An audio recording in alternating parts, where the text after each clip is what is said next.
ABP माझाच्या वतीनं आज मुंबईमध्ये डिजिटल महाराष्ट्र विशेष कार्यक्रमाचं आयोजन करण्यात आलेलं होतं। ई शेतीपासून ते स्मार्ट सिटीपर्यंत विविध विषयांवरती आणि विविध मुद्द्यांवरती तज्ज्ञांनी या इथे आपली मतं मांडली।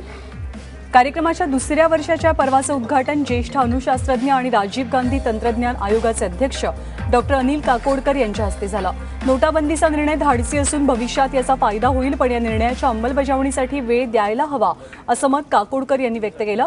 एबीपी माझाचे संपादक राजीव खांडेकर यांनी या कार्यक्रमामागची भूमिका स्पष्ट केली। पायाभूत सुविधा, बँकिंग, शेती आणि स्टार्टअप्सच्या क्षेत्रामध्ये सुरू असलेल्या डिजिटलायझेशन आणि त्याचे परिणाम यावर या कार्यक्रमात विचारमंथन करण्यात आलं।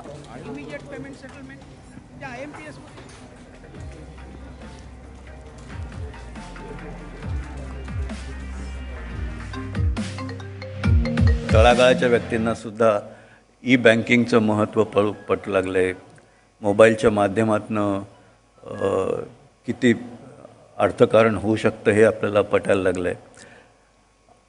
आणि अर्थातच एकूण सर्व्हिस सेक्टरमध्ये डिजिटल टेक्नॉलॉजीचा केवढा मोठा सहभाग आहे। पण त्याच्याही पुढे जाऊन मगाशी म्हटलं तसं त्याप्रमाणे कुठल्याही टेक्नॉलॉजी, शेती जरी म्हटलं तरी शेतीमध्ये मूल्यवृद्धी करण्यासाठी म्हणून किंवा म्हणजे बोथ व्हॅल्यू क्रिएशन आणि व्हॅल्यू ॲडिशन करायचं झालं तर त्याच्यामध्ये नॉलेज टेक्नॉलॉजीचा फार मोठा सहभाग असणं अत्यंत आवश्यक आहे। आणि शनिवारपासून या कार्यक्रमाचं प्रक्षेपण आपण एबीपी माझावरती पाहू शकणार आहात।